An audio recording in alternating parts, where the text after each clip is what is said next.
Hello बच्चा लोग, सलाम नमस्ते सत श्री अकाल। मैं हूं आपका बायो टीचर विजय सर। तो मेरे प्यारे बच्चों, आज अपन इस क्रैश कोर्स के बायोलॉजी सब्जेक्ट के अंदर आखिरी पड़ाव पर पहुंच चुके हैं। तो जो अपना टॉपिक चल रहा था मैनेजमेंट ऑफ नेचुरल रिसोर्सेज, उसका आखिरी लेक्चर है लेक्चर 2।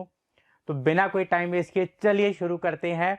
तो बच्चों, अब अपन जो डिस्कस करने वाले हैं वो है कंजर्वेशन ऑफ वाइल्ड लाइफ। अब ये बात आपको ध्यान में देनी है कि वाइल्ड लाइफ होती क्या है।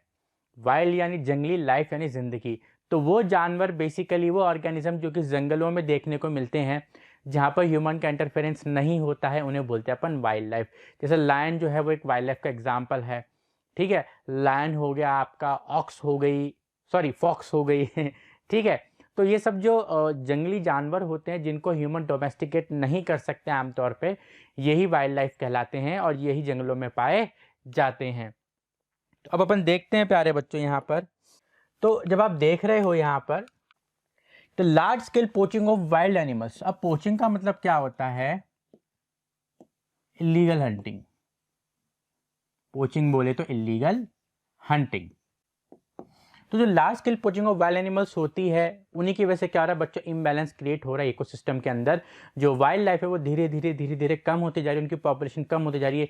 कुछ तो एक्सटिंक्ट हो गए, जैसे डोडो एक्सटिंक्ट हो गई, और कुछ एक्सटिंक्ट के कगार पर आ चुके हैं, जैसे राइनोसेरॉस हो गए। ठीक है, तो ह्यूमन बींग्स की जो अनकंट्रोल्ड और अनडिजायरेबल एक्टिविटीज हैं प्यारे बच्चों, जिसकी वजह से इतना नुकसान जो है इकोसिस्टम को झेलना पड़ रहा है। और ये जो अपन इम्बैलेंस क्रिएट कर रहे हैं अपनी अनडिजायरेबल एक्टिविटी की वजह से, कहीं ना कहीं ये घूम फिर के अपने ऊपर ही आएगा। Now what are the measures taken for the conservation of wildlife? देखिए, पहला strict laws should be imposed. बच्चों, जो नियम होने चाहिए ना, उनको बनाने से कुछ भी नहीं होता। ये आपसे ज़्यादा अच्छा कोई भी नहीं जानता। देखिए, अब अपने नियम बना रखे हैं कि भाई जो भी ऑनलाइन एग्जाम्स होंगे उसमें बच्चों को चीटिंग नहीं करनी। जो भी ऑनलाइन एग्जाम्स होंगे बच्चा कैमरा ओपन करके रखेंगे, किसी भी तरीके से बुक की मदद नहीं लेंगे। बट फिर भी करते हैं ना बच्चे, आप सभी को पता है, आप में से भी कई बच्चे होंगे, 95% बच्चों ने किताब खोली या फिर गूगल खोलकर कहीं ना कहीं हेल्प उन्होंने 100% ली है। तो रूल्स तो है कि नहीं करना, बट फिर भी अपन कर रहे हैं ना। तो वही हाल यहाँ पर हो रहा है। जो भी पोचर्स होते हैं, जो हंटर्स होते हैं, कहीं ना कहीं बच्चों को क्या करते हैं, हंटिंग करते हैं लॉस के होते हुए भी। तो इनको इम्पोज करना जरूरी है। अगर आप हंटिंग करते हुए पाए गए तो आपको कड़ा जुर्माना और 10 से 15 साल तक की कैद, ऐसे कुछ कड़े नियम बनाने के बावजूद इनकी पालना भी करनी चाहिए, तभी चीजें जो है वो पटरी पर आएंगी। Indiscriminate hunting should be prohibited. अब बच्चों, इनडिस्क्रिमिनेट हंटिंग क्या होती है, इस चीज को आप समझना। ये बात समझने लायक है बच्चों। इनडिस्क्रिमिनेट हंटिंग का मतलब होता क्या है? देखिए बच्चों, कुछ एनिमल्स होते हैं जिनकी हंटिंग पर रोक है, लेकिन कुछ एनिमल्स होते हैं जिनकी हंटिंग अपन कर सकते हैं। ठीक है, बट इसका मतलब ये नहीं है कि आप उनकी हंटिंग करते ही जाओ। उनकी भी हंटिंग लिमिट में होनी चाहिए। जैसे मैं आपको बता दूं, गोट हो गई, चिकन हो गया, इनको अपन कट कर सकते हैं, यूज कर सकते हैं in the form of food, ये अलाउड है। बट इसका मतलब ये नहीं कि आप इनडिस्क्रिमिनेट करते जाओ बिना किसी रोक टोक के, बिल्कुल बड़े पैमाने पे, तो इनकी पॉपुलेशन भी खतरे में आ जाएगी। तो इस चीज को भी आपको अवॉइड करना है। The natural habitat should be preserve. देखिए, जो नेचुरल हैबिटेट होता है आमतौर पे वाइल्ड एनिमल्स का, वो होता है फॉरेस्ट। चाहे वो बर्ड हो चाहे वो एनिमल्स हो, फॉरेस्ट के आसपास ही रहते हैं। तो जंगलों के अंदर रहते हैं, पेड़ों के ऊपर रहते हैं, पेड़ों के अंदर रहते हैं, जमीन के नीचे रहते हैं। तो उनके हैबिटेट को जितना आप कंजर्व करोगे, उनकी स्पीशी उतनी ही आगे बढ़ती जाएगी। पीरियोडिक सर्वे बहुत ही जरूरी है। पीरियोडिक सर्वे का मतलब होता है भाई, जो भी आपके प्रोटेक्टेड एरिया, जैसे नेशनल पार्क हो गए, वाइल्ड लाइफ सेंचुरीज हो गई, इन सब में गवर्नमेंट अथॉरिटीज़ का या फिर डिपार्टमेंट का पीरियोडिक सर्वे होना चाहिए कि यार कहाँ पर क्या खामी चल रही है, किस जानवर को क्या दिक्कत आ रही है, क्या यहाँ पर रिपेयर का काम है, क्या नया डेवलपमेंट किया जा सकता है, या फिर कहीं कोई पोचर तो नहीं आ गया है। तो इन सबका बातों का ध्यान इनको रखना पड़ेगा। The unauthorised cutting of tree should be curbed. देखिए, अनऑथोराइज कटिंग में आपको आता है क्यों बंद करनी चाहिए भाई? अपन को पता है, अगर अपन इस फॉरेस्ट के अंदर बहुत रेयर स्पीशी देखने को मिलती है जो और कहीं देखने को नहीं मिलती। ठीक है, अब अगर आप उस फॉरेस्ट को कट कर दोगे तो वो रेयर स्पीशी कहाँ रहेगी? वो कहीं ना कहीं खत्म होने की कगार पे आ जाएगी। तो इसलिए जब भी कोई फॉरेस्ट हो, उसकी अनऑथोराइज कटिंग करना अलाउड नहीं होना चाहिए। और साथ ही साथ में स्ट्रिक्ट लॉज भी इम्पोज होने चाहिए। समझना क्यों भाई? अपन को पता है भाई, यहाँ पर जो है कुछ ऐसी स्पीशी है, कुछ ऐसी इंपॉर्टेंस है इस फॉरेस्ट की, किसको आप कट नहीं कर सकते। तो कुछ सोच समझ के डिसाइड किया है ना, बट फिर भी कुछ लोग चोरी छिपे कट करते हैं। तो उन्हें पता नहीं कि इसकी इंपॉर्टेंस क्या है, बट फिर भी वो कट कर देते हैं। तो कहीं ना कहीं खामियाजा इकोसिस्टम को ही भुगतना पड़ता है, और वो जो इकोसिस्टम को भुगता हुआ नुकसान है वो लौट के अपने ऊपर ही आएगा। आए बच्चों बात समझ में?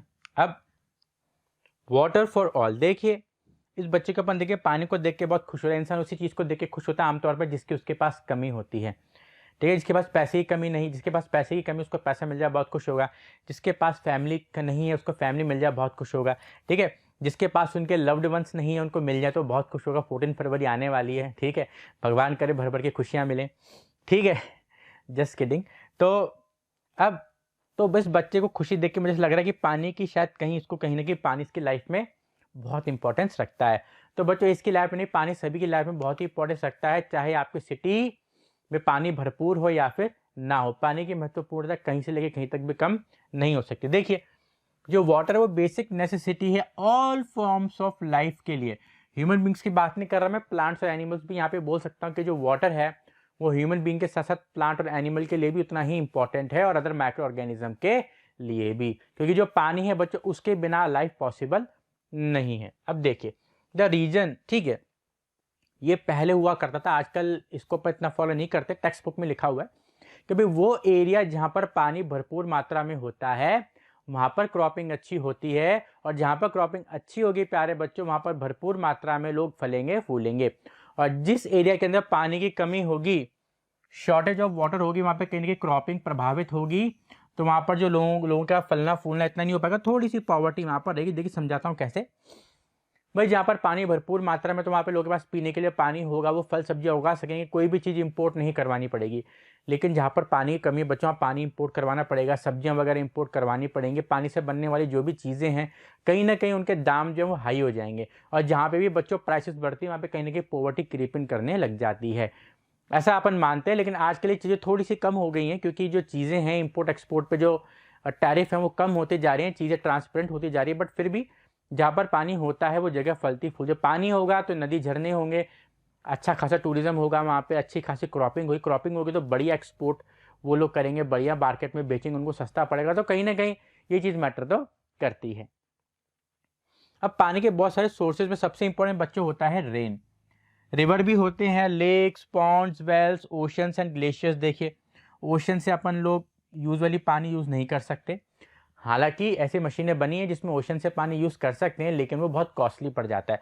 तो आमतौर पर जो अपने काम का सोर्स है वो रेन और रिवर होते हैं, या फिर आसपास के इलाकों में लेक या पॉन्ड होते हैं। वेल्स भी यूज़ की जाते हैं, लेकिन ओशन तो बिल्कुल ही काम का नहीं है, बस आप इसमें सैर सपाटा कर लो बोट में बैठ के, और मछलियों के काम पे होते हैं जो मरीन फिशेज होती है, बाकी अपने तो किसी काम का नहीं है ऐसा। हालांकि यहाँ वाटर साइकिल में इंपॉर्टेंट रोल प्ले करता है, इंपॉर्टेंट है इकोलॉजिकल पॉइंट ऑफ व्यू से, लेकिन अपन देखें अभी फिलहाल तो अपने डायरेक्ट कोई यूज़ में ये नहीं आ रहा है। ठीक है, अब रेन जो है बहुत इंपॉर्टेंट सोर्स ऑफ वाटर है, और जो अपने इंडिया में जो रेन है वो मोस्टली मानसून पे ही डिपेंडेंट होते हैं, जो कि कुछ महीनों के लिए ही रहता है। चलिए बच्चों आगे बढ़ते हैं अपन ना। Despite good rains we are not able to meet the demand for water for all. देखिए अब इंडिया में देखा जाए तो इंडिया एक बहुत डाइवर्सिफाइड कंट्री है, तरह तरह के क्लाइमेट वहाँ पे देखने को मिलते हैं, और काफ़ी फॉरेस्ट रिच कंट्री, ऐसे नहीं है कि यहाँ पे बहुत सूखा पड़ता है, हालांकि कुछ डेजर्ट्स हैं, बट कुछ ऐसे एरियाज भी हैं जहाँ पे ज़बरदस्त बारिश गिरे, जैसे मासिन राम हो गया, केरल वगैरह हो गया, बॉम्बे में देखिए बड़े बड़े ओशियंस हैं। तो ऐसे कोई पानी की कमी नहीं है इंडिया के अंदर। तो बट ऐसा क्यों हो रहा है कि यार भाई इतनी अच्छी खासी बारिश होते हुए भी जो पानी है उसकी कमी हो रही है? पानी की कमी हो रही है, बेसिकली डिमांड फुलफिल नहीं हो पा रही है। पहला है जो पॉपुलेशन है वो रैपिडली इंक्रीज होती जा रही है। बच्चों पॉपुलेशन बढ़ेगी तो ऑब्वियस सी बात है पानी की डिमांड बढ़ेगी। अब पानी की डिमांड बढ़ेगी तो कहीं ना कहीं चैलेंज आएगा उस डिमांड को मीटअप करने के लिए। Lack of sufficient vegetation cover. देखिए इसको समझिए भाई, वेजिटेशन कवर की कमी होने से क्यों दिक्कत आती है। भाई अपन को पता है जो फॉरेस्ट होते हैं वो तेज बहते हुए पानी की स्पीड को धीरे कर देते हैं, और जब तेज बहते हुए पानी की स्पीड धीरे होगी तो उसको ज़्यादा टाइम मिलेगा अर्थ में एब्जॉर्ब होने के लिए। तो जब आप फॉरेस्ट को कट कर दोगे, डिफॉरेस्टेशन करोगे, मैं बोलूँ फॉरेस्ट कवर कम हो जाएगा, वेजिटेशन कवर कम हो जाएगा। वेजिटेशन का कवर मतलब है कि पेड़ पौधों वाला, ऐसा पेड़ पौधों से भरा हुआ लैंड। वेजिटेशन कवर यानी पेड़ पौधों से भरा हुआ लैंड। अब जब वेजिटेशन कवर हट जाएगा, पेड़ पौधे हट जाएंगे, तो जो भी बारिश का पानी आएगा वो सट से, कैसे, सट से आगे बढ़ जाएगा, मतलब कम टाइम मिलेगा उसको अर्थ में एब्जॉर्ब होने के लिए। अब कम टाइम मिलेगा तो सीप कम होगा, और सीप कम होगा तो नीचे ग्राउंड वाटर का जो लेवल है वो इतना जल्दी रिप्लेनिश नहीं हो पाएगा। अब ये जो HYV है इसका मतलब होता है हाई यील्डिंग वेराइटी। मैं लिख देता हूं यहाँ पे, HYV का मतलब होता है हाई यील्डिंग वेराइटी। देखिए जो हाई यील्डिंग वेराइटी होती है, मैं आपको बता दूं क्या होती है ये।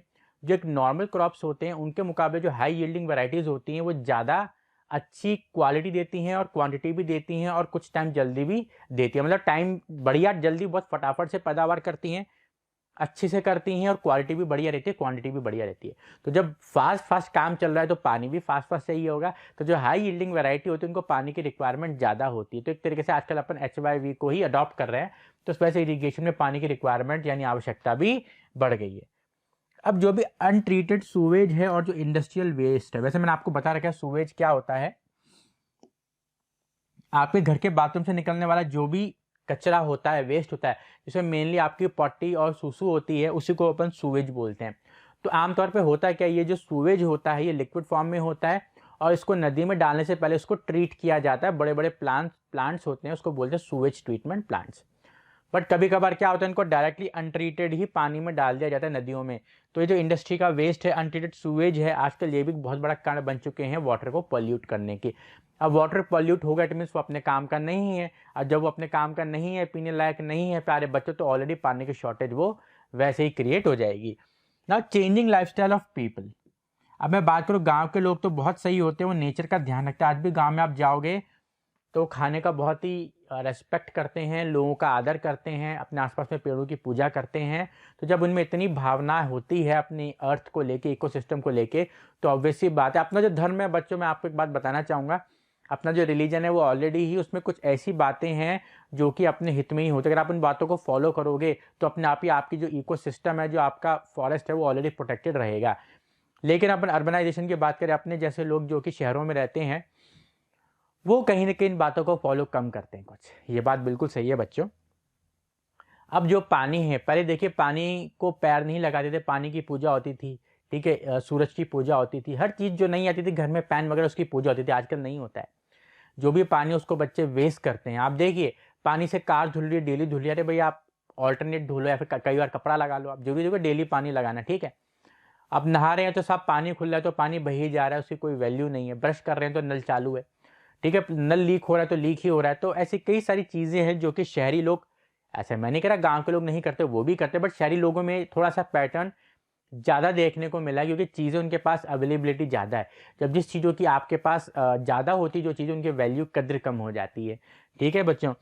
तो आमतौर पे अर्बन एरियाज में वाटर की डिमांड बहुत ही हाई हो जाती है। तो इस वजह से भी क्या हो रहा है बच्चों, अच्छा खासा रेंज होते हुए पानी की जो डिमांड है वो मैट नहीं हो पा रही है, कहीं ना कहीं शॉर्टेज चल रही है। अब आगे बढ़ते हैं। डैम क्या होते हैं बच्चों? डैम एक बड़े बड़े स्ट्रक्चर्स होते हैं, मैकेनिकल बोल दो या फिर ये बोल दो कि भाई सिविल स्ट्रक्चर्स होते हैं, ईंट सीमेंट और मेटल के बने हुए होते हैं, जो कि नदी के बीचों बीच बने होते हैं। अब इनको बनाने का वो क्या है, मतलब बेसिकली बनाने का मुद्दा क्या है, इनको बनाने का मोटिव क्या है? इनको बनाने का मोटिव एक ही है कि जो नदी का पानी है उसको मैनेज किया जाए। वर्ड कई बार कंट्रोल यहाँ पर आएगा, कंट्रोल वर्ड को मैं सही नहीं मानता। सिंपल सी बात है, मैनेज वाटर अच्छे से हो जाता है। जब कई ऐसे समझो भाई, कई बार बारिश तेज हो गई तो जो नदी है उफान पे आ जाती है, बाढ़ ला सकती है। तो वो क्या करते हैं, बड़े बड़े डैम्स उस एक्स्ट्रा पानी को अपने रिजर्वायर में स्टोर कर लेते हैं, ठीक है, ताकि बाढ़ से बच जाए वो आसपास के क्षेत्र। और कभी खुदा ने खासा जब पानी की तंगी पड़ती है, नदियाँ बिल्कुल ढीली पड़ जाती, सूख जाती हैं, तो जो रिजर्वायर में स्टोर वाटर उसको सप्लाई कर देते हैं जहाँ जहाँ पे पानी की कमी पड़ती है। तो इस तरीके से डैम्स होते हैं वो वाटर को इफेक्टिवली मैनेज करते हैं। साथ ही साथ में बच्चों, डैम से जब पानी गिरता है हाइट से या फिर हाई मूवमेंट से वाटर जब छोड़ा जाता है, तो उससे क्या होता है, हाइड्रो इलेक्ट्रिसिटी भी जनरेट की जाती है। तो डैम के कई सारे बेनिफिट्स हैं अगर आप उनको तरीके से यूज़ किया जाए। हालांकि डैम को बनाने में लागत बहुत ज़बरदस्त लगती है, लेकिन उससे जो मिलने वाले बेनिफिट हैं वो इस कीमत के परे हैं, उनको कीमत से आकर नहीं जा सकता। जैसे बहुत अच्छा एग्जाम्पल है, इसको आप स्टार लगा देना बच्चों, 5 स्टार लगा दो, क्योंकि आपके टेक्स्ट बुक में भी मेंशन है और कई बार 1 मार्क्स में क्वेश्चन आता है। भाखड़ा डैम है, एक बहुत फेमस डैम है जो कि रिवर सतलज के अक्रॉस बिल्ट है इन द पंजाब। पंजाब के अंदर जो रिवर सतलज है उसके अक्रॉस जो डैम बिल्ट है वो है भाखड़ा डैम। तो उसको लर्न करना, समटाइम्स 1 मार्क्स का क्वेश्चन पूछा जा सकता है। अब आगे बढ़ते हैं अपन। देखिए बच्चों, मैंने कोशिश करी इसकी फोटो लेने की। अगर आप देखें तो पूरा ये भाखड़ा डैम है और देखिए कैसे हाइट से, देखिए ये पीछे देखिए कितना ऊपर तक पानी भरा। अगर आप यहाँ पे देखेंगे, अगर आप यहाँ पर देखोगे प्यारे बच्चों, तो पानी देखिए रिजर्वायर में पूरा भरा हुआ है, फिर यहाँ से पानी हाइट से नीचे गिरता है। तो आगे देखिए आपको ऐसे एरियाज दिख रहे हैं जैसे पानी को सप्लाई कर दिया जाता है आगे और हाइट से गिरता है, तो कहीं ना कहीं इसको यूज़ भी किया जाता है इलेक्ट्रिसिटी को जनरेट करने के लिए। हालांकि देखिए कितना बड़ा स्ट्रक्चर और कितना स्ट्रॉन्ग बनाना पड़ता है कि इस पानी के दबाव को वो झेल सके, तो बहुत करोड़ों लग जाते हैं डैम बनाने में। तो डैम की जो कीमत है उसको आप इसके होने वाले बेनिफिट से मत नापो, क्योंकि जो बेनिफिट है वो सर्वाइवल के तौर पर बहुत ही जरूरी होते हैं। चलिए अब आगे बढ़ते हैं। Dams are useful for the society in the following way. सबसे पहले water from a dam is use for irrigation in field. भाई डैम में जो पानी स्टोर है उसको फील्ड में इरीगेशन के लिए यूज कर सकते हैं। भाई नहरें समझते हो, अपने कोटा में भी नहर है, तो नहरों के थ्रू क्या होता है, जो डैम का पानी उसको डाइवर्ट कर दिया जाता है जहाँ जहाँ पे रिक्वायरमेंट होती है, तो उस पानी को यूज करके इरीगेशन या सिंचाई की जाती है। अब जो डैम के अंदर स्टोर पानी है उसको उन टाउन और सिटीज में दिया जाता है जहां पर पानी की कमी होती है आफ्टर प्रॉपर ट्रीटमेंट। देखिए मैं आपको बता दूं बच्चों, अपन कैसे लगता है जो नलों में पानी आ रहा है वो दूषित पानी है, सरकार गंदा पानी भेजती है।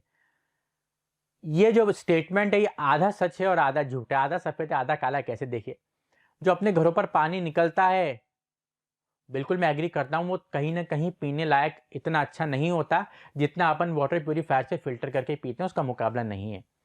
लेकिन जो गवर्नमेंट जो पानी भेजती है वो पानी इतना जबरदस्त होता है कि अपने जो छोटे मोटे वाटर प्यूरीफायर लगे हुए हैं ना, वो तो उसके सामने चींटी भी नहीं है, पानी भी नहीं भर सकते। इतने जबरदस्त बड़े बड़े वाटर ट्रीटमेंट प्लांट होते हैं गवर्नमेंट के पास, जिनमें से पानी प्योर होके अपने पास आता है। तो गवर्नमेंट की तरफ से जो पानी आता है ना तो जबरदस्त प्योर निकलता है।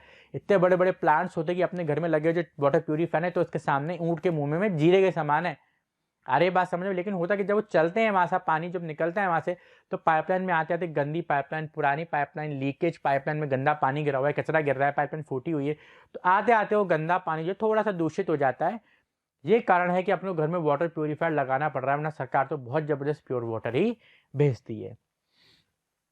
अब जो फॉलिंग वाटर है या फिर फ्लोइंग वाटर यानी गिरता हुआ पानी है, बहता हुआ पानी, जब ये हाई स्पीड में गिरता है बहता से इलेक्ट्रिसिटी जनरेट की जाती है, और क्योंकि इस इलेक्ट्रिसिटी को पानी के जरिए जनरेट किया जा रहा है तो उसको बोलते हैं हाइड्रो इलेक्ट्रिसिटी, क्योंकि वर्ड वाटर यहाँ पर आ रहा है ना इसलिए हाइड्रो यहाँ पर यूज कर लिया। अब बच्चों जब हाइट से पानी गिरता है, जब हाइट से पानी गिरता है तो टरबाइन घूमता है, और जब टरबाइन घूमेगा तो क्या जनरेट होगी? इलेक्ट्रिसिटी जनरेट यहाँ पर होगी। चलिए आगे बढ़ते हैं। अब जब अपन हाई राइज डैम को कंस्ट्रक्शन करते हैं, देखिए हाई राइज डैम का मतलब होता है बहुत ऊंचे ऊंचे, जैसे आप देख रहे हो यहाँ पर मैंने आपको फोटो दिखाया था बाकरा डैम का, देखिए कितना ऊंचा डैम है। मतलब यहीं से देखने से ही आपको लग रहा है कितना ऊंचा है, जब आप इसको इन रियल देखोगे तो आप दंग रह जाओगे, उसको ऊपर यूं यूं ऊपर दिखते रह जाओगे, जैसे बुर्ज खलीफा नहीं है, बुर्ज खलीफा बोल रहा हूँ मैं, तो इतना ऊपर आप देखोगे तो देखते ही आप यहाँ पर रह जाओगे। बहुत जबरदस्त ऊंचे ऊंचे डैम्स होते हैं तो उनको बोलते हैं हाई राइज डैम्स। तो जो बच्चों हाई राइज डैम्स होते हैं ना रिवर के वाटर को मैनेज करने के लिए, उनके साथ कुछ समस्याएं होती हैं जिनको भी अपन डिस्कस करेंगे। देखिए हर चीज के कुछ पहलू होते हैं, कुछ सही होते हैं, कुछ गलत होते हैं, ठीक है, कुछ सही कुछ सच होता है, कुछ झूठ होता है, कुछ सही होता है, कुछ गलत होता है। तो इसके भी दो पहलू हैं, अच्छे पहलू अपन ने पढ़ लिए। अब जो चैलेंजेस हैं वो मैं आपको बताता हूँ। सबसे पहला है सोशल प्रॉब्लम। अब सोशल प्रॉब्लम में क्या होता है प्यारे बच्चों, अब जैसे देखिए अब क्या ज़मीनें कम है, लोग बढ़ते जा रहे हैं, तादाद बढ़ती जा रही है, पॉपुलेशन बढ़ती जा रही है। अब हो क्या रहा है बेसिकली प्यारे बच्चों की, जब पॉपुलेशन इतनी बढ़ रही है तो रहने के लिए कहीं ना कहीं जगह चाहिए ना। अब ठीक है लोग तो पहले से ही रह रहे थे, हमने अर्बनाइजेशन के नाम पर लोगों के घर छीने, जानवरों के घर छीने। तो जो लोग नदी के आसपास रहा करते थे और रह रहे थे कई सालों से, डैम बना और लोगों को वहां से हटा दिया। कैसे हटाया भाई? लोगों को बोला भाई हम यहाँ पे डैम बनाएंगे, यहाँ पर रिजर्वायर बनेगा, इतनी इतनी जमीन हमें चाहिए, आप लोग यहाँ से चले जाओ। गलत है ना। डैम बनाने वाले तो बाद में आए ना, लोग तो सालों से वहां पर रह रहे हैं, उनके पुश्तैनी जमीन है, पुश्तैना घर, उनकी यादें जुड़ी हुई हैं, उनका कल्चर जुड़ा हुआ है, नदी पास में हो तो इरीगेशन करते हैं वहां से, तो वो लोग होमलेस हो जाते हैं। तो हालांकि ऐसा ऐसा करा गवर्नमेंट ऐसा करती है कि उन लोगों को प्रॉपर पैसा देती है, रहने के लिए घर देती है और वापस से कुछ ना कुछ उनको रोजगार देती है। बट मुझे बता, तुम्हारी एक जमी जमाई दुकान है 10 सालों से, मैं बोलूँ दुकान को छोड़ के कहीं और दुकान खोलो तो यार जमाने में टाइम तो लगता है ना, ऐसे कैसे दुकान छोड़ दें? हो सकता है दुकान जमी नहीं हमारी। बात को समझ रहे हो आप? तो बहुत सारे चैलेंजेस आते हैं। सरकार तो बोलते भाई हमने इनको घर दे दिया, पैसा दे दिया, ये जाने इनका काम जाने, ऐसा नहीं होता है। बहुत सारी समस्याएं आती हैं जो अपने सोच के परे, छोटी छोटी समस्याएं जो अपन सोच भी नहीं सकते। तो ये हो गई सोशल प्रॉब्लम। देखिए मैं आपको बता दूं 5 स्टार टॉपिक है, इसमें से क्वेश्चन आता ही आता है, आमतौर पर पूछा जाता है। दूसरा इन्वायरमेंटल प्रॉब्लम्स। अब क्या होता है बच्चों, जब बड़े बड़े डैम बनाए जाते हैं तो उसके आसपास में एरिया खाली कराया जाता है और जो पेड़ पौधे होते हैं वो भी काट दिए जाते हैं, जानवरों को भगा दिया जाता है। पेड़ पौधे काटे तो हैबिटेट खत्म हो गया, हैबिटेट खत्म हो तो जानवर कहाँ रहेंगे, जानवर मर जाएंगे। जानवर को आप भले रिलोकेट भी कर दिया, पर आपको पता है सरकारी काम कैसे होते हैं। मैं नहीं कह रहा हमेशा ही सरकारी काम खराब होते हैं, बट कहीं ना कहीं कहीं तो चूक हो ही सकती है बच्चों। और सरकारी विभाग में चूक के जो चांसेस होते हैं वो थोड़े से ज़्यादा होते हैं। आप और मैं, हम दोनों अच्छे तरीके से जानते हैं कि सरकारी विभाग में किस तरीके से काम होता है। आमतौर पर मैं नहीं कह रहा सारे सरकारी विभाग जो है उनमें काम अच्छे से नहीं होता है, कई जगह बहुत अच्छा भी होता है, लेकिन आमतौर पर जो ट्रेंड देखा गया है कि सरकारी विभागों में जो काम होता है वो इतना परफेक्टली नहीं हो पाता जितना प्राइवेट ऑर्गेनाइजेशन में चलता है। मैं जनरल स्टेटमेंट बोल रहा हूँ, स्पेसिफिक टारगेट नहीं कर रहा। तो जो बायोडाइवर्सिटी जिसमें प्लांट्स एनिमल्स आएंगे उन सबका नुकसान हो जाएगा, हुआ नुकसान। तीसरा इकोनॉमिक प्रॉब्लम देखिए बच्चों, इसमें मैंने पहले लिख दिया, ये एक डिबेटेबल टॉपिक है। देखिए अब मैं समझाना चाहूंगा डिबेटेबल कैसे है, इस चीज को आप समझना अच्छे से। अब होता है क्या बच्चों अक्सर कि भाई डैम बनाने में करोड़ों रुपए लग जाते हैं। अब कई लोग बोलते हैं इकोनॉमिस्ट, सो कॉल्ड इकोनॉमिस्ट, की भी इतना पैसा लगे रिकवर तो कुछ भी नहीं हुआ, कितनी बिजली बना ली आपने। बट ऐसा नहीं है। वो जो पानी के अक्रॉस आपने डैम बनाया उससे कितने लोगों को पानी मिल गया, बाढ़ से बच गए, सूखे से बच गए, बिजली पैदा कर दी, लोगों को सिंचाई के लिए पानी मिल गया, रोजगार मिल गया डैम बनाने के लिए, डैम के आसपास लोगों के लिए। तो ये जो बेनिफिट है ये इसको पैसों से आप आंक नहीं सकते, ठीक है, क्योंकि लाइफ जो होती है वो हमेशा कहीं ना कहीं पैसों से आगे ही रहेगी, क्योंकि लाइफ के लिए ही अपन पैसा कमाते हैं। आ रही है बात समझ में। तो हालांकि डिबेटेबल टॉपिक, बट मेरा ऐसा मानना है कि डैम से जो मिलने वाले बेनिफिट्स हैं उसको आप पैसे से नहीं तोल सकते, क्योंकि life is always above the money. हाँ, मनी के बिना लाइफ पॉसिबल नहीं है, लेकिन आपको चुनने में बोलेगा आपको पैसे चाहिए लाइफ का, इंसान हमेशा पहले लाइफ ही चूज करेगा। ठीक है। Now pollution of river water, देखिए जो रिवर है, नदी, इसमें आप देखिए आमतौर पर आपको फूल, प्लास्टिक, ये दो चीजें दिखाई देंगी यहाँ पे। फूल तो फिर भी बायोडिग्रेडेबल होते हैं, लेकिन जो प्लास्टिक है वो बड़ा ही खतरनाक कचरा होता है। हालांकि देखिए बच्चा बहुत समझदार है, मेरे ख्याल से कचरा जो है ये साफ कर रहा है, तो एक बहुत अच्छी चीज है। तो बच्चों को मेरी तरफ से वेरी गुड, साइन भी कर देता हूं बच्चों यहाँ पे, ये तो विजय सर की तरफ से वेरी गुड। चलिए, पॉल्यूशन ऑफ वाटर। आमतौर पे जो रिवर वाटर का पॉल्यूशन होता है बच्चों, वो अनट्रीटेड सूवेज की वजह से और इंडस्ट्रियल पॉल्यूटेंट्स की वजह से, इनके साथ ह्यूमन की जो अदर एक्टिविटीज होती हैं, जैसे हो गई भाई वॉशिंग ऑफ क्लोथ्स, नहाना, कपड़े धोना, जानवरों को नहलाना, जानवरों को वहीं पे सूसू पोटी करा देना नदियों के आसपास, तो इसकी वजह से क्या होता है, नदी का जो पानी होता है वो गंदा हो जाता है। एक एग्जांपल लेता हूँ मैं रिवर गंगा का। बच्चों जो रिवर गंगा है वो अप्रोक्सीमेटली 2500 किलोमीटर लंबी है, जो कि आपके हिमालय से चालू होती है, गंगोत्री से, और बे ऑफ बंगाल में जाके मिल जाती है। 2500 किलोमीटर ये अप्रोक्स देता है। River Gange is 2500 kilometre long, which start from Himalaya Gangotri and then merges into Bay of Bengal in Ganga Sagar. तो जो रिवर गंगा है, आपको पता है बच्चों, बहुत जबरदस्त पॉल्यूट होती जा रही है, होती जा रही है डे बाय डे, ठीक है। तो हालांकि अब बहुत सारे एनजीओ आए हैं जिसने इन रिवर वाटर को क्लीन किया है, इस गंगा को साफ किया, ताकि गंगा जो है अपनी वापस से, गंगा तब भी पवित्र थी, आज भी पवित्र है, गंगा मैली नहीं हुई, गंगा मैली नहीं हुई है बच्चों, ये मत सोचना। लेकिन ठीक है, ह्यूमन की एक्टिविटी की वजह से उसमें पॉल्यूटेंट बढ़ गया है, आप बात को समझ रहे हो। देखिए आप उसको ये समझिए, कोई इंसान अच्छा है तो वो अच्छा ही रहेगा, अगर उसके चेहरे पे कुछ लग जाए, निशान हो जाए, तो वो बुरा नहीं हो जाता, ठीक है। तो वैसे अपनी गंगा नदी है, हालांकि उसके ऊपर कुछ निशान लग गए, लेकिन वो मैली नहीं हुई, गंगा पवित्र थी और पवित्र रहेगी। तो कई सारे एनजीओ आए हैं जिन्होंने उस कचरे को साफ करने का इनिशिएटिव लिया है, और कुछ ने कई हद तक गंगा जो है वापस से क्लीन रिवर होती जा रही है। तो पॉजिटिव न्यूज है यहाँ पर।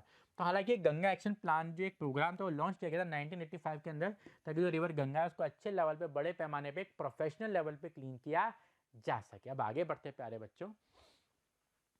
Now the contamination of river water can be जज इन टू फॉर्म्स। भाई रिवर वाटर के अंदर कंटेमिनेशन आप कैसे पता लगा सकते हो? पहला तो है the presence of coliform bacteria, दूसरा पीएच को नाप के। मैं समझाता हूँ आपको, देखिए दोनों में क्या चीजें इंपॉर्टेंट है ये भी। भाई जो कोलीफॉर्म बैक्टीरिया बच्चों ह्यूमन की बॉडी में, इंटेस्टाइन में देखने को मिला है। अब अगर यही बैक्टीरिया रिवर के पानी में मिला तो इट मीन्स रिवर के पानी में ह्यूमन की पट्टी की मिलावट है। हालांकि ये बैक्टीरिया कुछ नुकसान नहीं करता, लेकिन इस बैक्टीरिया का होने, पानी में होने से ये अंदेशा मिलता है या संदेशा मिलता है कि और भी खतरनाक बैक्टीरिया हो सकते हैं पानी के अंदर या फिर हैं। तो अगर किसी भी रिवर वाटर में कोलीफॉर्म बैक्टीरिया मिला, इट मीन्स कहीं ना कहीं वो ह्यूमन के वेस्ट से पॉल्यूटेड है, और ये बैक्टीरिया की मौजूदगी बताता है कि और भी खतरनाक बैक्टीरिया मौजूद हैं इस पानी के अंदर। तो ये पानी कैसा हो गया? पॉल्यूटेड हो गया। हालांकि खुद इतना हार्मफुल नहीं होता है, दूसरा measurement of pH of water, अगर पानी के पीएच को आप नापोगे वो 7 से कम आ रहा है, इट मीन्स एसिडिक है, और एसिडिक है इट मीन्स वो क्या हो जाएगा, पॉल्यूटेड हो जाएगा, क्योंकि एसिडिक जो चीज़ें होती है अपनी बॉडी के लिए सही नहीं होती। ऐसी नहीं, कुछ चीज़ें एसिडिक होती है लेकिन एसिडिक कितना है वो डिपेंड करता है। तो अगर रिवर में वाटर एसिडिक है, मीन्स कहने कि उसमें किसी चीज़ का पॉल्यूटेंट हो रहा है, ऐसी मिलावट हो रही है जिसके पीएच लेवल को इम्बैलेंस कर रहा है। चलिए अब आगे बढ़ते हैं। रेन वाटर हार्वेस्टिंग, देखिए अगर मैं बात करूं रूरल इंडिया के अंदर ज़्यादा देखने को मिला है। रूरल एरिया यानी गांव के इलाके, कई जमाने पहले से ही प्यारे बच्चों इंडिया में पानी को कलेक्ट करने की जो चलन है वो चलता आ रहा है, और आज मॉडर्न रूप में भी इस चीज़ को हम लोग फॉलो कर रहे हैं, अपना रहे हैं। तो रूरल इंडिया में ही पानी को स्टोर करके रखने की अपनी प्राचीन जो वो थी सभ्यता रही है, और कई सारे स्ट्रक्चर्स हमने यूज़ किए थे। हर स्टेट में अलग अलग स्ट्रक्चर्स हैं जिनको आगे भी अपन पढ़ेंगे। तो रेन वाटर हार्वेस्टिंग क्या, एक age old practice. Rain water harvesting का मतलब है कि बारिश के पानी को सहीज के रखना, संभाल के रखना। जो भी आमतौर पे होता है क्या बच्चों, अपने यहाँ पे अगर मैं कोटा की बात करूँ तो कोटा में रेन वाटर हार्वेस्टिंग की प्रैक्टिस नहीं होती है। 95% घरों में मैं बता दूं रेन वाटर हार्वेस्टिंग फॉलो नहीं होती, 95 का 98 बोल सकता हूँ मैं। तो बारिश का जो भी पानी आता है गिरता है छतों पे, जमीन पे गिरता है, बह के नालियों में चला जाता है, वेस्ट।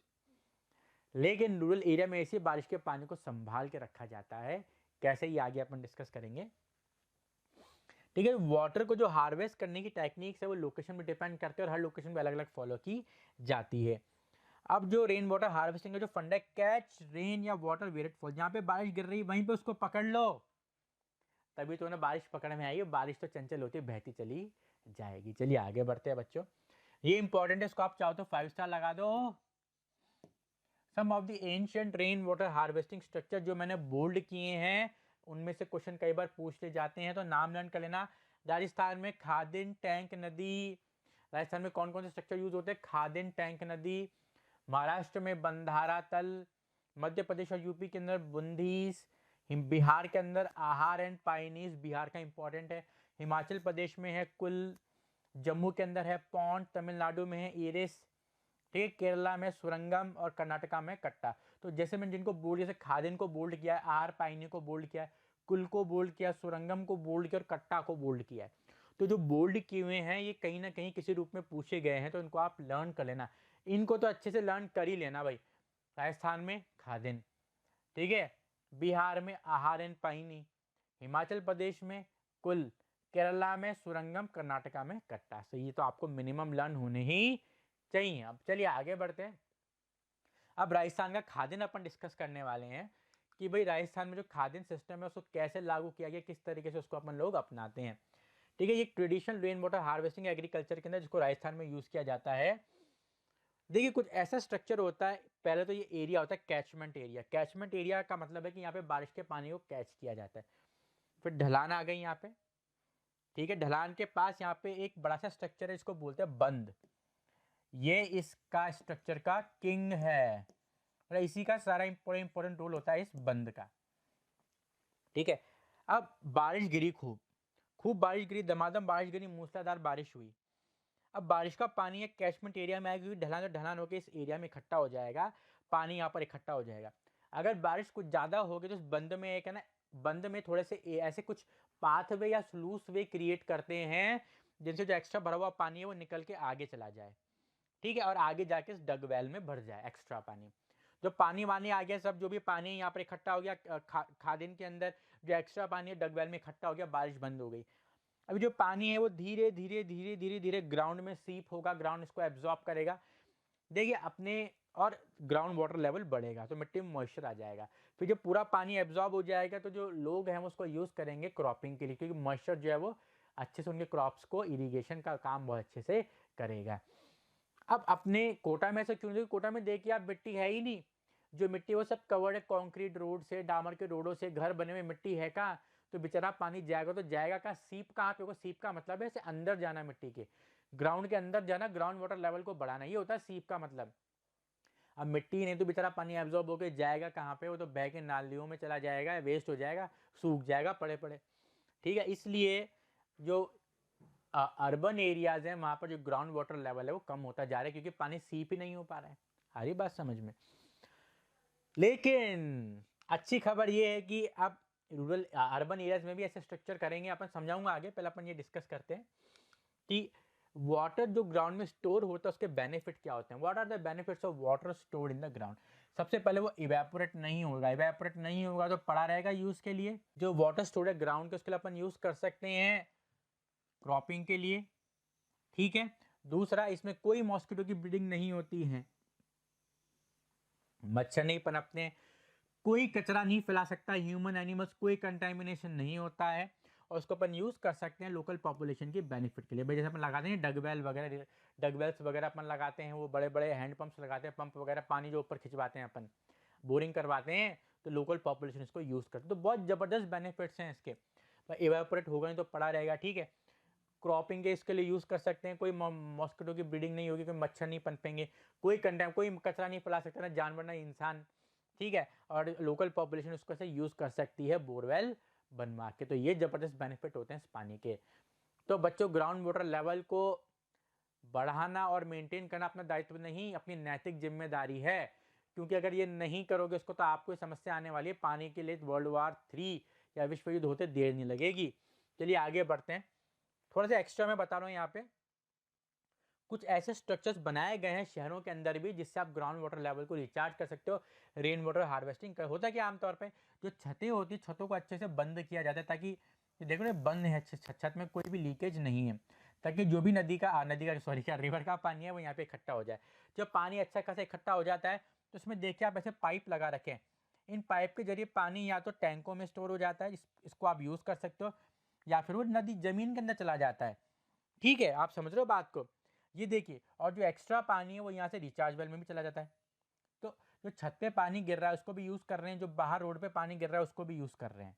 समझ रहे हो बात को। ये पर्कुलेशन पिट है, यानी गड्ढे, इन गड्ढों में पानी गिर के बहता बहता इन कलेक्शन चैम्बर में इकट्ठा हो रहा है।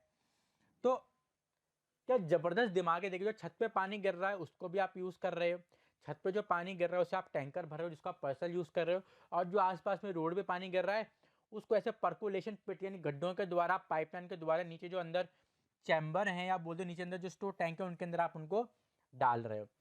तो अब इन टैंकर में भी पानी इकट्ठा हो रहा है और इसमें भी पानी इकट्ठा हो रहा है, तो हो सकता है टैंकर के थ्रू आप ग्राउंड वाटर लेवल को भी बढ़ा दो। कई जगह टैंकर लगे होते हैं अंडरग्राउंड, कई जगह नहीं होते, तो जहाँ पर टैंकर नहीं होते वहाँ पे पानी अंडरग्राउंड चला जाता है, और जहाँ पर टैंकर होते तो आप उनको यूज कर सकते हो पर्सनल काम के लिए भी। तो आमतौर पे होता क्या बच्चों, दो चीज़ें होती हैं, जो छत से जो पानी आ रहा है जबरदस्त उसको टैंकों में इकट्ठा किया जाता है, और जो कुछ एक्स्ट्रा पानी आता है उसको आप जमीन में डाल देते हो। मतलब ऐसे पिट्स बनाते हो जिसके द्वारा वो जमीन के अंदर चले जाता है पानी, और ग्राउंड वाटर का जो लेवल है वो बढ़ जाता है। देखिए यहाँ पे भी ऐसा ही हो रहा है, पर्कुलेशन पिट के द्वारा बच्चों जो पानी वो जमीन में जा रहा है, और कुछ पानी कलेक्शन चैम्बर में भी इकट्ठा हो रहा है। तो इस तरीके से बच्चों पानी का जो बारिश के पानी का बहुत जबरदस्त सदुपयोग किया जा रहा है कि यार पानी बह के खराब हो, इससे अच्छा हम उसको क्यों ना यूज कर लें। और मैं आपकी जानकारी के लिए बता दूं प्यारे बच्चों, जो बारिश का पानी होता है ना वो बहुत ही क्लीन होता है और purest form of natural water होता है। वर्ड नेचुरल मैं यूज कर रहा हूँ। The rain water is a natural form of purest water, क्योंकि वो डिस्टिल होके आता है। भाई इवेपोरेशन हुआ, इवेपोरेशन हो गया तो कचरा वचरा सब नीचे रह गया, फिर जब बारिश गिरती है तो एकदम प्योर फॉर्म में गिरती है। हालांकि आते आते उसमें बहुत सारे एयर पोल्यूटेंट्स मिल जाते हैं, वो अलग बात है, लेकिन जब गिरता है तो एकदम प्योर होके वो गिरता है। अभी तो हमारी एक्टिविटी थी, ह्यूमन की हरकत है, इसकी वजह से एयर जो पोल्यूट हो रखी है, इसकी वजह जो पानी आता है बारिश का उस पोल्यूशन के साथ मिल के और वो गंदा हो जाता है। नहीं तो भगवान और नेचर तो बहुत क्लीन वाटर अपन को देती है बारिश की फॉर्म में। चलिए आगे बढ़ते हैं। कोल एंड पेट्रोलियम। कोल यानी कोयला, पेट्रोलियम का मतलब बच्चों यहाँ पेट्रोल से आप कंफ्यूज, पेट्रोलियम का मतलब होता है कच्चा तेल, क्रूड पेट्रोलियम, जो अपन लोग निकाल के लाते हैं उसे कच्चा तेल बोलते हो, कुछ ऐसा दिखाई देता है। फिर इसी को फिल्टर करके अपन पेट्रोल, डीजल, कैरोसिन, वैक्स वगैरह ये सारी चीज़ें अपन बनाते हैं। कोयला तो देखिए एज इट इज यूज़ कर लेते हैं, कोयला तो आप यूज़ कर सकते हो जलाने के लिए, जमीनों से निकलता है, हल्का फुल्की सफाई करके उसको काम में ला दिया जाता है। लेकिन जो कच्चा तेल निकलता है क्रूडल पेट्रोलियम, उसको फ्रैक्शनल डिस्टिलेशन करना पड़ता है, उसके बाद कुछ प्रोडक्ट्स मिलते हैं, फिर उन प्रोडक्ट्स को अपन यूज़ करते हैं according to the need and requirement. जो भी कोल एंड पेट्रोलियम है उन्हें अपन फॉसिल फ्यूल्स बोलते हैं। देखिए फॉसिल्स क्या होते हैं मैंने आपको बता रखा है, वो पेड़ और जानवर जो सदियों पहले मर चुके हैं, अब उनकी कुछ रिमेन्स रह गए हैं, उन्हीं रिमेन्स को बोलते हैं अपन फॉसिल। वो रिमेन उसकी हड्डी भी हो सकती है तो उसकी छाप भी हो सकती है। बच्चे लोग फॉसिल से मेनली हड्डी सोचते हैं यार हड्डी बची हुई तो वो फॉसिल होगी। हड्डी का मतलब फॉसिल नहीं, किसी ऑर्गेनिज्म की छाप रह गई तो उस छाप को भी अपन फॉसिल बोलते हैं। तो बेसिकली कोल एंड पेट्रोलियम को फॉसिल फ्यूल क्यों बोलते हैं, क्योंकि ये फॉसिल से बने हैं। कोयला बना है पेड़ों से और पेट्रोलियम बना है जानवरों से। पेट्रोलियम आमतौर पे निकाला जाता है समुद्रों से और कोयला निकलता है मार्शी एरिया से। So they are limited in nature and were form by the degradation of plants and animals which got buried under the earth millions of years ago. जो क्रूड पेट्रोलियम निकलता है, देखिए ऑयल वेल डिग करके उसको separate किया जाता है, उससे अपन को LPG liquid petroleum gas, petrol, diesel और केरोसिन ये सब अपन को मिलते हैं। और जो प्रोसेस यूज करते हैं वो होता है फ्रैक्शनल डिस्टिलेशन। जो बच्चों यहाँ पे प्रोसेस लगता है वो लगता है फ्रैक्शनल डिस्टिलेशन। चलिए अब आगे बढ़ते हैं अपन। Steps to reduce the consumption of coal and petroleum. इनकी कंजम्पशन को आप कैसे कम कर सकते हो भाई? जो भी बिजली के उत्पाद है उनको आप बंद कर दो। जब काम नहीं आ रहा, लाइट काम नहीं आ रही, बंद कर दो। अब वैसे तो आजकल बिजली के बिल कोटा में राजस्थान में इतने हाई फाई हो रहे हैं कि न चाहते हुए भी बंद कर देना पड़ जाता है, तो ये अच्छी हैबिट है। बट हाँ, अगर सस्ता भी है बिजली का बिल तो भी आपको उसको यूज़ नहीं करना है। बिजली किससे बनती है? कहीं ना कहीं कोयला यूज़ करके बिजली बनती है, तो अगर आप बिजली को बचा रहे हो तो अल्टीमेटली आप कोयले के कंजम्पशन को कम कर रहे हो। दूसरा, एनर्जी एफिशिएंट इलेक्ट्रिकल अप्लायंस। जो भी चीज़ें यूज़ करो 5 स्टार रेटिंग होना जरूरी है, ताकि बिजली की खपत कम होगी। बिजली की खपत कम होगी तो कोयला कम जलेगा, सिंपल सी बात है। क्योंकि कोयले को ही यूज़ करके अपन, जैसे थर्मल पावर प्लांट है ना अपने कोटा में, उसमें कोयले से पानी को गर्म करके अपन वेपर में कन्वर्ट करते हैं, इस वाटर वेपर को अपन टरबाइन को रोटेट करके बिजली बनाते हैं। तो कहीं ना कहीं कोयला को यूज़ किया जाता है बिजली बनाने में। तो बिजली बचाओगे तो कोयला बचेगा, फॉसिल फ्यूल बचेगा। Good quality stove to save fuel like LPG. अब गंदा सा आप यूज कर रहे हो सदियों पुराना स्टोव जिसमें जो एलपीजी का कंबशन प्रॉपर नहीं होता, वेस्ट हो रही है ना, बढ़िया नए से नए और एकदम साफ proper time to time maintenance करवाओ अपने गैस स्टोव की, ताकि एलपीजी का कंबशन एकदम प्रॉपर हो और वेस्ट मिनिमम यहाँ पर हो। सोलर कुकर यूज करो, सोलर हीटर यूज करो, सोलर पैनल यूज करो, ताकि गैस भी बचेगी और बिजली भी बचेगी और पैसा भी बचेगा। बाइसाइकिल को यूज करो यार। आपके आसपास में, घर में आसपास में दुकान है, तो क्यों अपनी महंगी महंगी बाइकें निकाल के दिखावा करते हो? क्यों कारें निकाल दो, पैदल जाओ, साइकिलों से जाओ, हेल्थ भी बनेगी और पेट्रोल भी बचेगा। पब्लिक ट्रांसपोर्ट को यूज करो, ठीक है, आसपास में पब्लिक ट्रांसपोर्ट को यूज करो ना यार। 2-3-5 रुपये में इधर उधर पहुंच जाते। जब मैं जयपुर में था, मेरे पास बाइक नहीं थी, तो मैं बसों में ही बैठ के इधर उधर जाया करता था यार। बहुत सस्ती भी पड़ती थी और एक ही जगह बहुत सारे लोग जाएंगे तो डीजल भी बचता है। कारपूलिंग करो भाई। कारपूलिंग इंपॉर्टेंट है, समझाऊंगा मैं इसको। कारपूलिंग पब्लिक ट्रांसपोर्ट के जैसा ही है कुछ कुछ। भाई पब्लिक ट्रांसपोर्ट में क्या होता है भाई, एक टेम्पो में 15 लोग बैठ गए, तो भाई डीजल तो अब एक बैठे 15 बैठे, डीजल तो उतना लगेगा ना। हाँ भाई 15 बैठेंगे तो हो सकता है लोड ज़्यादा आ जाए तो डीजल हल्का सा ज़्यादा लगे, लेकिन ठीक है यार, एक अलग अलग, अब 15 लोग अपनी अपनी गाड़ी लेके जाएंगे, सच एक टेम्पो में बैठ के जाओ ना यार, कितना सारा डीजल बचेगा, पोल्यूशन भी कम होगा और टेम्पो वाले का आय भी हो जाएगी। तो वही चीज़ कारपूलिंग होती है भाई। इस मान के चलो एक गली में हम 4 जने रहते हैं, अब हमें मोशन आना है तो हम चारों जने अपनी अपनी बाइक का दिखावा करते हुए आएंगे, नहीं नहीं, या फिर अपनी कार का दिखावा करते आएंगे, नहीं नहीं, पेट्रोल जलाएंगे, पॉल्यूशन करेंगे, पैसा भी गंवाएंगे। इससे अच्छा यार क्यों ना चारों मिलकर बोले यार हम एक एक दिन अपनी अपनी कार लेके चलेंगे। भाई मंडे को तेरी कार में सब चलेंगे, ट्यूसडे को इसकी कार में, वेडनेसडे को इसकी कार में और ये सैटरडे को इसकी कार में। इसको बोलते हैं कार पूलिंग। मतलब जब एक ही आसपास से आप लोग जाते हो तो एक ही कार में बैठ के जाओ, तो उसमें शेयरिंग कर लो आप। भाई पेट्रोल शेयरिंग कर लो तो पेट्रोल जो है वो भी शेयर हो जाएगा और जो पैसा है वो भी बच जाएगा और पोल्यूशन जो है वो भी कम होगा और साथ ही साथ में फॉसिल फ्यूल भी बचेगा। तो उसको बोलते हैं कार पूलिंग। अब जो गाड़ियां आ रही हैं, हालांकि वो फ्यूल एफिशिएंट ही आ रही हैं, क्योंकि देखिए पेट्रोल इतना महंगा हो चुका है कि हर कोई इसको अफोर्ड नहीं कर सकता, सबको फ्यूल एफिशिएंट गाड़ियां चाहिए। तो अब एक गाड़ी है जो कि 10 का एवरेज दे रही है, एक गाड़ी 50 का एवरेज दे रही है, तो जो गाड़ी ज़्यादा एवरेज देगी ऑब्वियस सी बात है मोस्टली वो खरीदेंगे। एवरेज ज़्यादा होगा तो कंजम्पशन कम होगा ना, तो इट मीन्स पोल्यूशन भी कम होगा, पैसा भी बचेगा और फॉसिल फ्यूल यानी पेट्रोल भी, डीजल भी बचेगा यहाँ पे। तो जब आप इन स्टेप्स को फॉलो करते हो तो कहीं ना कहीं आप ये जो आपके नॉन रिन्यूएबल सोर्सेज हैं जिसमें फॉसिल फ्यूल लगे उनको बचाते हो आप, ठीक है, क्योंकि लिमिटेड क्वांटिटी है, लिमिटेड है तो बचाना पड़ेगा ना, वरना खत्म हो जाएंगे तो आपको पता है फिर नुकसान अपन को झेलना पड़ेगा। Pollution cause by coal and petroleum based fuels. बहुत सिंपल सी बात है, जब कोल एंड पेट्रोलियम को आप जलाते हो, उनका कंबशन करते हो, तो सल्फर के ऑक्साइड्स निकलते हैं जो कि आपको रेस्पिरेटरी डिसऑर्डर कॉज करते हैं, साथ ही साथ में एसिड रेन में भी कंट्रीब्यूट करते हैं। अब जब प्रॉपर कंबशन होता है तो कार्बन डाइऑक्साइड निकलती है, जब इनकम्प्लीट कंबशन होता है तो कार्बन मोनोऑक्साइड निकलती है और ये बहुत घातक होती है। ये क्या करती है, ये कार्बन मोनोऑक्साइड पॉइजनिंग कर देती है जिससे पर्सन की मौत भी हो सकती है। इसलिए आपको अच्छे से अच्छे डिज़ाइन वाली चीज़ें ही लेनी चाहिए जिनमें कंबशन होता है।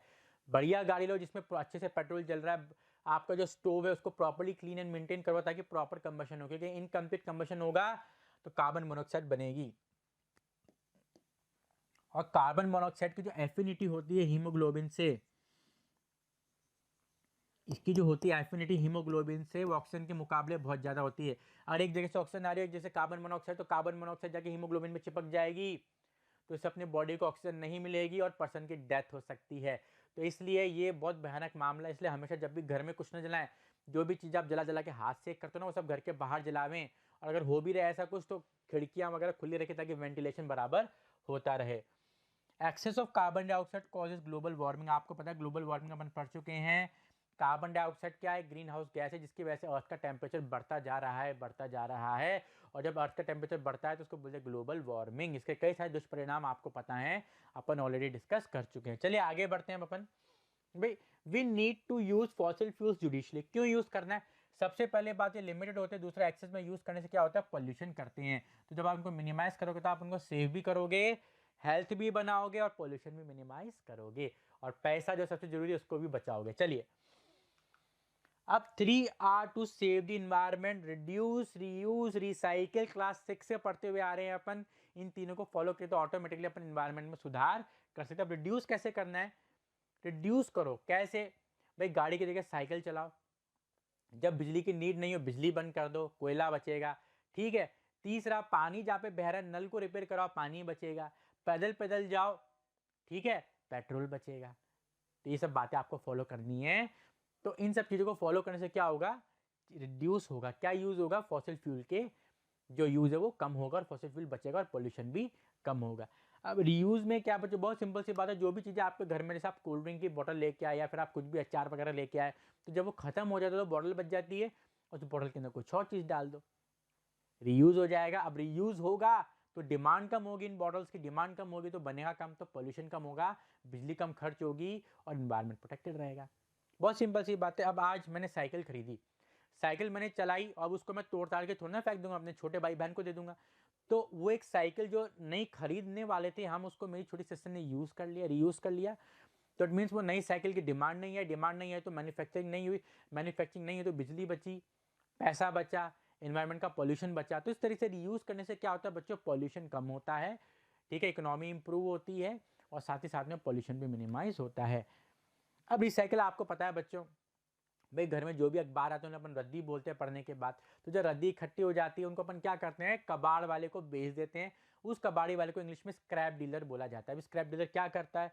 इस रद्दी को, टूटे प्लास्टिक की चीज़ों को, टूटे कांच, मतलब कांच की बोतल, टूटे कांच नहीं लेके जाते, कांच की बॉटल्स और मेटल्स के सामान को लेके जाता है और इंडस्ट्री को देता है। अब इंडस्ट्री क्या करती है? इनको पिघला के वापस से नई नई चीज़ें बनाती है।